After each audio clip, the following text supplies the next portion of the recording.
Hello students, प्रश्नावली 13.3 question number 1। त्रिज्या 4.2 centimetre वाले धातु के एक गोले को पिघलाकर त्रिज्या 6 सेंटीमीटर वाले एक बेलन के रूप में ढाला जाता है। एक धातु के गोले को पिघलाकर बेलन बना दिया गया है। हमें बेलन की ऊंचाई ज्ञात करनी है। त्रिज्या 4.2 सेंटीमीटर वाले धातु का गोला, गोले की त्रिज्या दी गई है हमें। गोले की त्रिज्या 4.2 सेंटीमीटर। इसको पिघलाकर, गोले को पिघलाकर बेलन बनाया गया है और बेलन की त्रिज्या हमें दी गई है 6 सेंटीमीटर।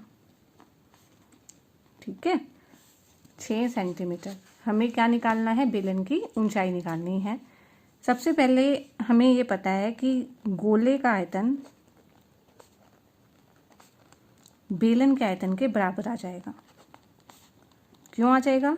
क्योंकि एक गोले को पिघलाकर बेलन का आकार दिया गया है, तो इन दोनों का आयतन सेम रहेगा। उसमें कुछ एक्स्ट्रा मिक्स नहीं किया गया या कम नहीं किया गया, इसलिए गोले का आयतन बेलन के आयतन के बराबर होगा। गोले के आयतन का फॉर्मूला होता है 4/3 पाई r3 और बेलन के आयतन का होता है पाई r²h। दोनों के r अलग अलग हैं, तो त्रिज्या जो बेलन की है इसको हमने r1 नाम दे देना है। ठीक है, अब पाई से पाई हम यहाँ कैंसिल कर सकते हैं। पाई क्योंकि 22/7 ही है दोनों में, तो पाई से पाई कैंसिल हो जाएगी। 4/3 r3, r को 3 बार गुना करना है। r गोले की r है 4.2, 4.2 को 3 बार गुना करना है बराबर r1 का स्क्वायर। r1 क्या है? 6 है, 6 गुना 6। साथ में h तो हमें ज्ञात करनी है, बेलन की h तो हमें ज्ञात करनी है। 3 से इसको कैंसिल करेंगे, 3 एकम 3, 3 चौके 12 और पॉइंट बीच में ही आ जाएगा। ठीक है, ये बन गया 4 गुना 1.4 गुना 4.2 गुना 4.2। ये जो 6 गुना 6 है, ये इधर नीचे आके 6 गुना 6 भाग में आ जाएगा, गुना में है, इधर भाग में आ जाएगा h। अब इसको सोल्व करना है। 6 सत्ते 42 होता है, 0.7 आ जाएगा, 6 सत्ते 42। तो पॉइंट के बाद एक अक्षर है, यहाँ भी पॉइंट से पहले आ जाएगा। ठीक है, 6 सत्ते 42, तो पॉइंट यहाँ लग जाएगा।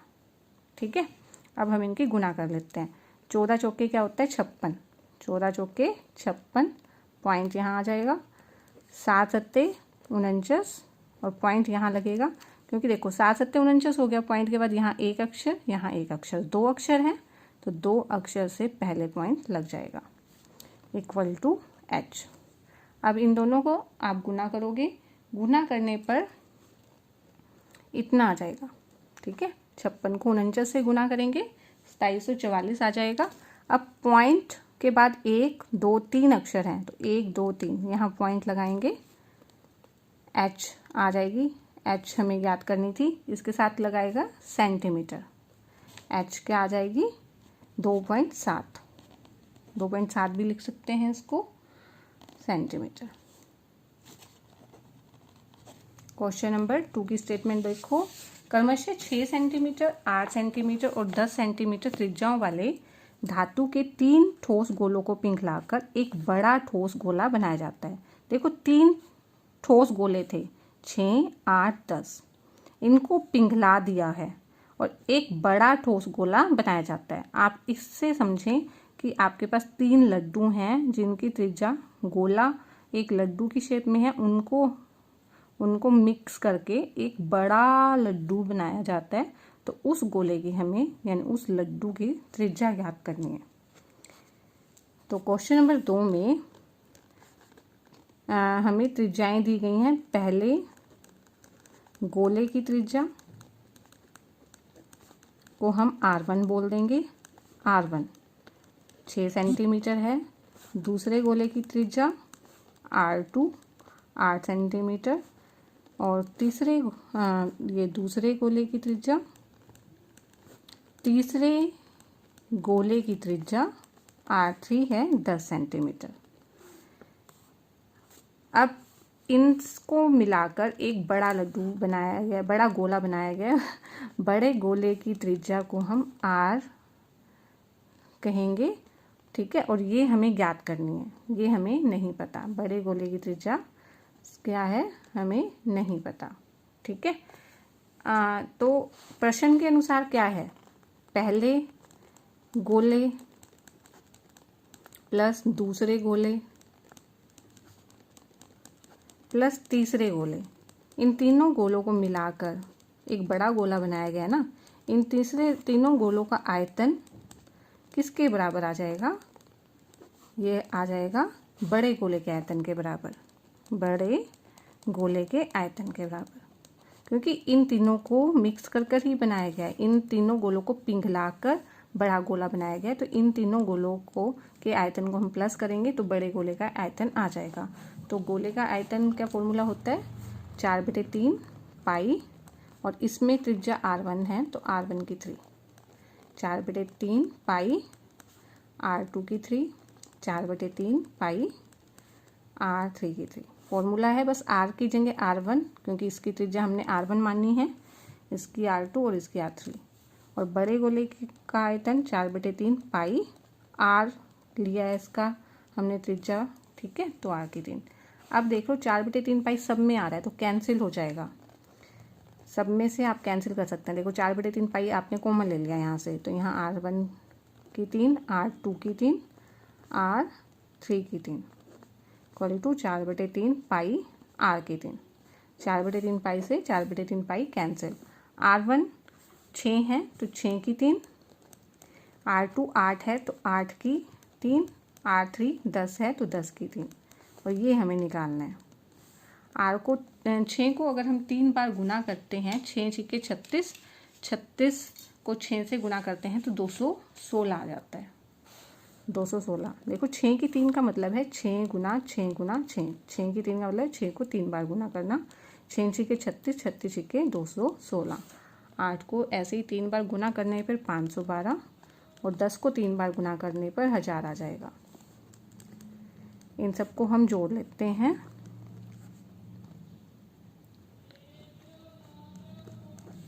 अब 1728 हमने देखना है किसकी 3 होता है। 1728 होता है 12 की 3, ठीक है। तो R आ जाएगा 12, और लगा देंगे साथ में सेंटीमीटर। यहाँ से आपको ये नहीं पता चला होगा कि 12 कैसे आया, तब हम क्या कर सकते हैं कि 1728 का हम ऐसे बना के देख लेते हैं, ठीक है। ऐसे गुणनखंड बना लेते हैं, तो गुणनखंड जब बनाएंगे तो ये 12 3 बार आ जाएगा इसमें, ठीक है। और फिर ये 12 सेंटीमीटर। लेकिन इस तरह से क्वेश्चन सोल्व करना बहुत मुश्किल होता है कि अगर हम ये सब चीज़ें निकाल के देखने लगे तो आपको, अगर क्वेश्चन जल्दी करने हैं, स्पीडली करने हैं, तो आपको 15 की क्यूब तक याद होनी चाहिए, 1 की क्यूब से लेके 15 की क्यूब, ठीक है, लर्न होनी चाहिए कि क्या होती हैं। ऐसे ही 1 के स्क्वायर से लेके 25 के स्क्वायर तक आपको याद होने चाहिए कि 25 का स्क्वायर 625, 22 का स्क्वायर 484। सिंपली ऐसे याद होगा तो आप जल्दी कर पाओगे, ठीक है। वरना अगर आपको ऐसे निकालना पड़ता है तो आपका बहुत टाइम जाता है। अगर आपको 6 को 3 बार गुना करना है, अगर आपको 6 की 3 पता है, याद है, 216 है, तो ऐसे क्वेश्चन आपको आगे भी बड़ी हेल्प करते हैं, ठीक है। क्वेश्चन नंबर 2, व्यास 7 सेंटीमीटर वाला 20 मीटर गहरा एक कुआं खोदा जाता है। व्यास और कुआं जो है एक बेलनाकार शेप होता है। देखो कुआं जो है अगर हम उसको बनाएं तो कैसा बनेगा, ऐसे होता है, और अंदर से गोल होता है, ऊपर से भी देखने पर गोल होता है, तो उसको हम बेलनाकार शेप मानते हैं। हमें कुएं का व्यास दिया गया है 7 सेंटीमीटर, 7 मीटर, त्रिज्या कितनी बन जाएगी 7/2 मीटर, और गहराई दी गई है कुएं की 20 मीटर, ठीक है। तो आयतन निकाल लेते हैं, कुएं का आयतन पाई आर स्क्वायर एच होगा क्योंकि बेलन की शेप में है। पाई 22/7, आर का स्क्वायर करना है, आर क्या है 7/2, 7/2 का स्क्वायर, एच 20 है। 22/7, 7/2 को 2 बार लिखेंगे, स्क्वायर है इसका, गुना 20, 7 से 7 कैंसिल, 2 से काटेंगे 20 को तो 10, 2 से 5, ठीक है। 7 पंजे 35, 35 को 22 से गुना कर देंगे, 70, 35 70, 770, 770 ये मीटर में है तो मीटर की 3 आ जाएगा, ठीक है। ये हमारा कुएं का आयतन आ गया। क्वेश्चन में आगे देखते हैं क्या बोला गया है। व्यास 7 मीटर और 20 मीटर गहराई कुआं खोदा जाता है। हमने कुएं का आयतन निकाल लिया और खोदने से निकली गई मिट्टी को समान रूप से फैलाकर 22 गुना 14 वाला एक चबूतरा बनाया गया है। इस चबूतरे की ऊंचाई ज्ञात कीजिए। आपको पता है कि चबूतरा किस शेप का होता है। चबूतरा घनाभ शेप का होता है, ठीक है। चबूतरे का क्षेत्रफल क्या बनेगा, लंबाई गुना चौड़ाई गुना ऊंचाई। लंबाई गुना चौड़ाई हमें 22 गुना 14 दी गई है और h हमें नहीं दिया, ठीक है। 22 और 14 को गुना कर लेते हैं, 14 दूनी 28, तो 8 रखेंगे, 2 14 दूनी 28 30, 3008 h। ये आ गया चबूतरे का क्षेत्रफल, नहीं आयतन, ठीक है। अब क्योंकि देखो इस मिट्टी से जो कुएं से निकाली है मिट्टी, इससे ये चबूतरा बनाया जा रहा है, तो कुएं का आयतन और चबूतरे का आयतन बराबर हो जाएगा, ठीक है। क्योंकि हमने जो खोदने से निकली हुई मिट्टी को समान रूप से फैलाकर चबूतरा बनाया गया है, तो कुएं का आयतन और चबूतरे का आयतन बराबर हो जाएगा। तो हम लिखेंगे कुएं का आयतन बराबर में चबूतरे का आयतन।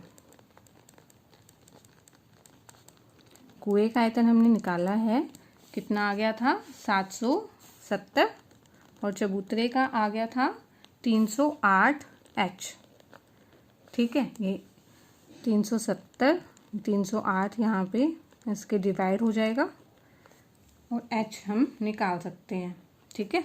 अब ये हम देखना है किस पहाड़े पे ये कटता है। 2 पे तो कट ही रहा है, 2 तिये 6, 2 अट्ठे 16, 2 पंजे 10, 2 पे इसको कैंसिल करेंगे तो इतना आ जाएगा, ठीक है। और अब ये 11 के पहाड़े पे देखते हैं, 11 पे कट रहा है, 11 तिये 33, ठीक है। और 11 पंजे 55, 11 पे 11, ये देखो जब 2 से भाग किया था 15, ये 154 आना था। अब 11 से कैंसिल हो रहा है, 11 एकम 11 और 11 चौके 44, ठीक है। 7 पे 7 पंजे 35, 7 दूनी 14, तो h आ गया है 5/2, 5/2, 5 को 2 से भाग करेंगे 2.5 मीटर, या 5/2 मीटर भी लिख सकते हैं। क्वेश्चन नंबर 4 भी कुछ सेम है। व्यास 3 मीटर वाला एक कुआं 14 मीटर गहराई तक खोदा जाता है। तो इसमें हमें कुएं का व्यास कितना दिया है, 3 मीटर और गहराई 14 मीटर। ये दोनों कुएं वाले क्वेश्चन बहुत इंपॉर्टेंट है। तो सबसे पहले हम कुएं का आयतन निकालेंगे। व्यास दिया है तो त्रिज्या कितनी आ जाएगी, त्रिज्या आ जाएगी 3/2 यानी 1.5 मीटर, ठीक है। कुएं का आयतन, कुएं किस शेप का होता है, बेलन का शेप का, तो कुएं का आयतन, बेलन का आयतन πr² h, पाई 22/7, पाई 22/7, r² यानी 3/2 स्क्वेयर, h 14, 22/7, 3/2 को 2 बार लिख लेंगे, स्क्वेयर है क्योंकि गुना में 14, 7 एकम 7, 7 दूनी 14, 2 से 2 कैंसिल, 2 से 11 बन जाएगा 22, 11 तिये 33, 33 तिये 99, तो 99 मीटर क्यूब, ये आ गया कुएं का आयतन, ठीक है। अब हमें बोला है इससे निकली मिट्टी को कुएं के चारों ओर 4 मीटर चौड़ी एक वृत्ताकार विल्ले बनाते हुए। अब वृत्ताकार विल्ले क्या होता है, देखो कई कुओं के चारों ओर इस तरह से बना रहता है, ये ऊपर की तरफ वृत्ताकार विल्ले ऐसे बना है, ठीक है, बनाया गया है 4 मीटर चौड़ा। इसकी चौड़ाई कितनी है, 4 मीटर, ठीक है। अब इसकी त्रिज्या कितनी थी, कुएं की त्रिज्या हमने निकाली थी 1.5 मीटर थी, 1.5। हमें इसका क्षेत्रफल निकालना है। इस बांध की ऊंचाई हमें ज्ञात करनी है। ये जो बांध है, तो ये हम कैसे निकालेंगे? क्योंकि जो अंदर का जो त्रिज्या है, आंतरिक त्रिज्या जिसे बोलेंगे, आंतरिक त्रिज्या 1.5 मीटर है और बाहरी त्रिज्या 1.5 में हम 4 जोड़ देंगे तो 5.5, 4 और 1 5, 5.5 मीटर हो जाएगी। इसका क्षेत्रफल देखो कैसे बनेगा। पाई, अगर हम आंतरिक त्रिज्या को r और बाहरी त्रिज्या को बड़े R से शो कर रहे हैं तो पाई r² h minus pi r² h। ठीक है, बाहरी त्रिज्या हम पहले ये पूरे का आयतन निकाल लेंगे, इस पूरे का, जो कि होगा पाई r² h। ठीक है, और फिर अंदर वाले का निकाल लेंगे, वो घटा देंगे पाई r² h। ठीक है, और ये किसके बराबर होगा? पाई r² h minus pi r² h। ये है वृत्ताकार वलय का आयतन। वृत्ताकार वलय का आयतन पाई r² h minus pi r² h। इसको सोल्व कर लेते हैं। पाई और h इन दोनों में कॉमन है। ठीक है, अंदर क्या बचा? r² minus r²। पाई h r माइनस, इसको हम r minus r plus r लिख सकते हैं। ठीक है ना, ये फॉर्मूला होता है a² माइनस b² का। क्या फॉर्मूला होता है? a minus B a plus B, वो हमने यूज़ करना है। ठीक है, तो ये बन जाएगा पाई h r, कैपिटल R 5.5 है, 5.5 माइनस छोटा r जो है 1.5 है, 5.5 प्लस 1.5, ये बन जाएगा पाई h है। 5.5 में से 1.5 घटाएंगे तो 0.5 से 0.5 कट जाएगा, 5 में से 1 गया 4, इनको जोड़ोगे 5 5 10, 5 और 1 6 और 1 7। ठीक है, ये आ गया 7 चौके 28। 0.0 को तो कुछ होता ही नहीं है, 7 चौके 28 पाई h। अब कुएं का आयतन किसके बराबर होगा? वृत्ताकार वलय के आयतन के। क्यों होगा? क्योंकि इसी मिट्टी से इस वृत्ताकार वलय का निर्माण किया गया है। कुएं से जो मिट्टी निकली है उसी से बना है, तो ये बराबर होगा। कुएं का आयतन 99 आ गया था, हमने सोल्व किया था, 99 आ गया था, और ये आ गया 28 पाई h। तो h निकालना है 99 28। ठीक है, पाई की वैल्यू 22, 7 ऊपर चला जाएगा। ठीक है, 11 दूनी 22, 11 9 99, 7 एकम 7, 7 चौके 28। ठीक है, h कितना आ गया? 9, नीचे क्या है? 4 दूनी 8, कैंसिल करके, ठीक है, इसको कैंसिल कर लिया था, 9/8 आ गया है, और इसके साथ हम लगा देंगे मीटर। अगर 9 को 8 से भाग करते हैं तब क्या आ जाएगा? अगर आप 9 को 8 से भाग करके देखेंगे तो आ जाएगा 1.125 मीटर। ठीक है, 9 को 8 से ऐसे भाग करके ही देख लें। ठीक है, तो पॉइंट लग गया। 8 एकम 8 ऐसे भाग करना आपको आता है, और वैसे आप इतना आंसर भी रख सकते हैं, तो ये भी बिल्कुल ठीक है।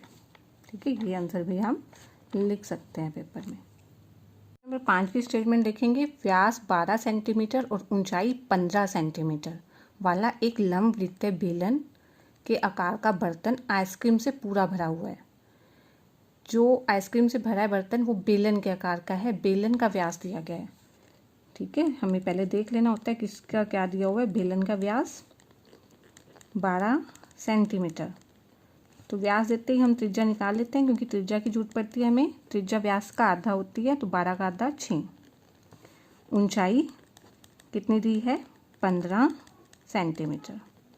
ठीक है, पहले एक लंबवृत्त बेलन के आकार का आइसक्रीम से पूरा भरा हुआ, इस आइसक्रीम को ऊंचाई 12 सेंटीमीटर और 6 सेंटीमीटर वाले शंकुओं में भरा जाना है जिनका ऊपरी सिरा अर्धगोलाकार होगा। उन शंकुओं की संख्या ज्ञात कीजिए जो इस आइसक्रीम से भरे जा सकते हैं। ठीक है, तो हमें बेलन का आयतन निकाल लेना है। बेलन का आयतन क्या होगा? बेलन के आयतन का फार्मूला क्या होता है? पाई आर स्क्वायर एच। तो पाई आर का स्क्वायर, आर कितना है? 6 है, 6 स्क्वायर एच 15। अभी हम इसको सोल्व नहीं करेंगे, इतना ही लिखेंगे। अब इस बेलनाकार जो आइसक्रीम का जो बर्तन है, इससे हमें शंकु भरने हैं। शंकु कैसा है? शंकु का ऊपरी सिरा, ये शंकु है और शंकु का ऊपरी सिरा अर्धगोलाकार है। ठीक है, तो इस तरह के शंकु भरने हैं।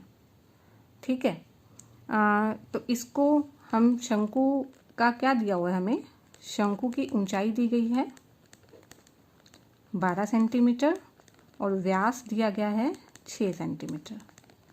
तो शंकु की त्रिज्या कितनी आ जाएगी? 3 सेंटीमीटर। ठीक है, जो शंकु की शेप किस तरह की है? जिसमें भरा जाना है। शंकु का आयतन अगर हम निकालें तो शंकु का आयतन तो 1/3 पाई आर स्क्वायर एच होता है और उसके ऊपर अर्धगोला है। अर्धगोले का आयतन होता है 2/3 पाई आर की 3। ठीक है, अर्धगोले की त्रिज्या भी उतनी ही है जिसका ऊपरी सिरा अर्धगोलाकार है। ठीक है, त्रिज्या दोनों की सेम है। तो ये जो शंकु हैं, इस तरह के शंकु, इनको हम क्या लिखें? शंकु प्लस अर्धगोले का आयतन। ठीक है, क्योंकि इसका कोई अलग हमें नाम नहीं दिया गया। क्या बनेगा ये? 1/3 pi R square H plus 2/3 pi R की 3। अब हम क्या करते हैं, इनमें से कॉमन क्या आ रहा है? 1/3 पाई भी कॉमन आ रहा है, आर स्क्वायर भी कॉमन आ रहा है। अंदर क्या बच रहा है? H. 1/3 pi R square common लिया, यहाँ एच बचेगा, यहाँ 2 बचेगा और साथ में एक आर इसके पास बचेगा। ठीक है, अब ये दोनों आर अलग अलग हैं, इसको हम R1 दे देते हैं नाम। R1 जो ये वाली त्रिज्या है, इसका नाम हमने R1 लिख दिया। ठीक है, क्योंकि आर तो हमने बेलन के इसको दिया था ना, तो बिल्कुल कंफ्यूज होने की ज़रूरत नहीं है। ये बेलन का आयतन हमने निकाला है। जो आइसक्रीम, देखो आपने आइसक्रीम देखा होगा, आइसक्रीम का एक टिन है एक तरह से बेलन के आकार का। ठीक है, उसका आयतन निकाल लिया। और शंकु यानी आप सॉफ्टीज़ में डालते हो उस आइसक्रीम को, तो कितनी सॉफ्टीज़ भर सकते हैं उससे, वो हमने निकाल लेना है लास्ट में। वो हम कैसे निकालेंगे? अब हम इसमें वैल्यूज़ भी पुट कर देते हैं। 1/3 पाई कितना है? 22/7 होगा। R1 है 3 है, 3 का स्क्वायर है। H है, H यानी ऊंचाई हमें कितनी दी हुई है? 12 प्लस 2 R1 है 3। ठीक है, ये 3 का स्क्वायर है। 1/3 22/7, 3 का स्क्वायर है तो 3 गुना 3 हो जाएगा 12, 3 दूनी 6, 3 से 1 3 कैंसिल हो जाएगा। 22/7 गुना 3, 12 और 6 18। ठीक है, इतना आ गया है। अब हमें क्या निकालना है? लास्ट में हमें निकालना है शंकुओं की संख्या। शंकुओं की संख्या। बेलनाकार बर्तन का आयतन को अगर हम शंकु प्लस अर्धगोले के आयतन से भाग करेंगे तब हमें ये संख्या प्राप्त हो जाएगी। ठीक है, बेलनाकार बर्तन का आयतन हमने लिखा था पाई 6 स्क्वायर गुना 15। ठीक है, ये हमने निकाला था। और ये इन दोनों का आ गया 22/7। 22/7 को आप पाई ही लिख लो, चाहे पाई 3 गुना 18 है। ठीक है, तो पाई 3 गुना 18। पाई से पाई कैंसिल हो जाएगा, 3 एकम 3, 3 पंजे 15।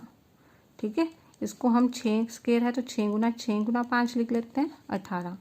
6 एकम 6, 6 3 18, 3 एकम 3, 3 दूनी 6। 2 को 5 से गुना करेंगे 10, तो ऐसे 10 शंकु हम भर सकते हैं। तो 10 क्या आ जाएगा, इसका आंसर आ जाएगा।